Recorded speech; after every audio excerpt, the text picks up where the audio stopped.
সরকারের কর্তব্য ছিল যে সরকারি পক্ষ থেকে প্রতি মাসে মাসে বাংলাদেশের মধ্যে যতটা হাফিজি মাদ্রাসা হয়েছে প্রতিটা মাদ্রাসার শিক্ষকদের মাসে মাসে একটি ভাতার ব্যবস্থা করার প্রয়োজন ছিল।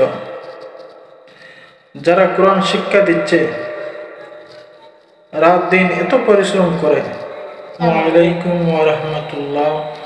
প্রিয় দেশবাসী, আশা করি আল্লাহর রহমতে সবাই ভালো আছেন, আলহামদুলিল্লাহ।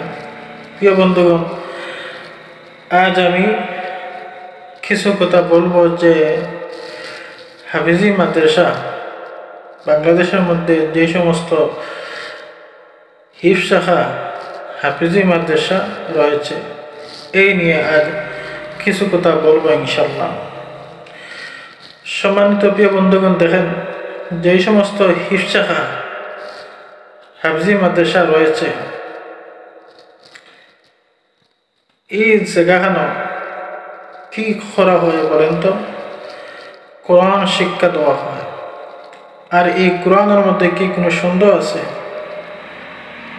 যে এটা দুনিয়ায় কোনো মানুষের বানানো কিতাব?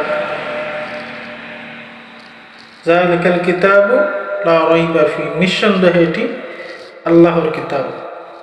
আর সন্দেহ কোথা থেকে থাকবে?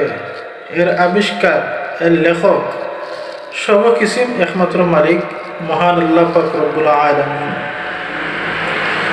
কোরআনের বাড়ি কোথায়? কোন জায়গায় কোরআন নাজিল হয়েছে? ফি লাউহি মাহফুজ, লাউহে মাহফুজে কোরআন নাজিল হয়েছে। কত একটা দামি মূল্যবান একটি জায়গা লাউহে মাহফুজ। আর এখন ভাবেন তো একবার, এত দামি জায়গাখানো কোরআন নাজিল করা হয়েছে, কোরআন লিপিবদ্ধ করা হয়েছে। আর কোরআনটা কত দামি হবে আল্লাহর কাছে বলেন তো? আর যারা কোরআন সাথে সবসময় সম্পর্ক রাখতেছে, যারা কোরআন শিক্ষা দিচ্ছে, শিক্ষা নিচ্ছে, এরা কত দামি, দুনিয়াতে দামি, আখিরাতেও দামি। কিন্তু তাদেরকে আমরা এই বর্তমান যুগের মানুষরা কত অবহেলা করতেছি। দুনিয়ায় আমরা বাংলাদেশের সব প্রতিষ্ঠান সরকারি হয়েছে, অনেক বেসরকারি প্রতিষ্ঠান আছে, আমরা অনেক মূল্যায়ন করি।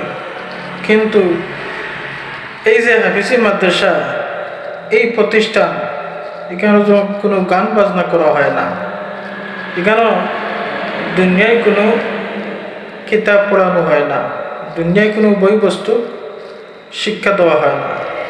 এখানে কি শিক্ষা দেওয়া হয়? আল্লাহর কিতাব আল কোরআন শিক্ষা দেওয়া হয়। আল কোরআন শিক্ষা দেওয়া হয়, অথচ সেই প্রতিষ্ঠান দিয়ে আমরা মূল্যায়ন করতেছি না। যতটুকু কর্তব্য করার দরকার ছিল মুসলমান হিসাবে আমাদের, ততটুকু আমরা করছি না।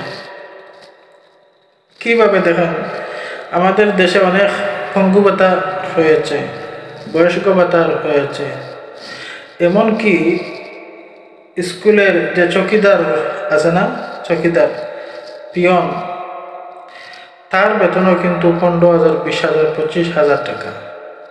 কিন্তু এই হাফিজি মাদ্রাসা, এই যে প্রতিষ্ঠানের একজন শিক্ষক দিন রাত পরিশ্রম করে কোরআন শিক্ষা দিচ্ছে এই জাতির জন্য, এই দেশের জন্য, আখিরাতের জন্য, দিন ইসলামের জন্য, কিন্তু তাদেরকে আমরা বেশ মূল্যায়ন করতেছি না।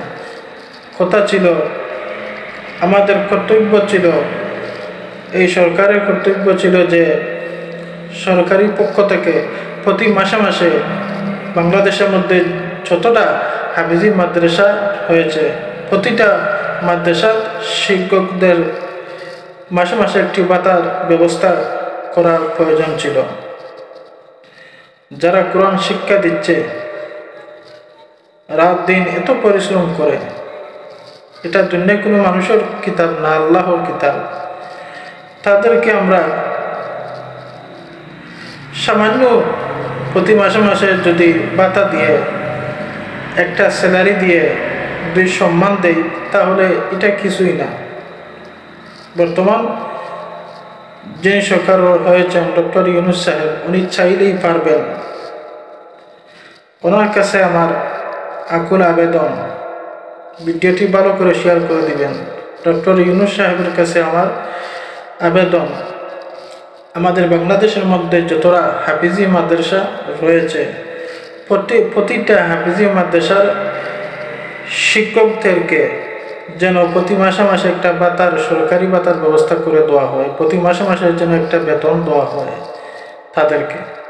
তাহলে দেখবেন আমাদের এই সমাজ দিন ইসলামের দিকে আগাইতে থাকবে, আর এই দেশ কোরআনের রঙে এই সমাজ রঙ্গিত হবে। আর হাফিজ সাহেব যারা পরিশ্রম করে কোরআন শিক্ষা দিচ্ছে তাদেরকে সম্মান ও ইজ্জত দেওয়া হবে। আসসালামু আলাইকুম ওয়া রাহমাতুল্লাহ।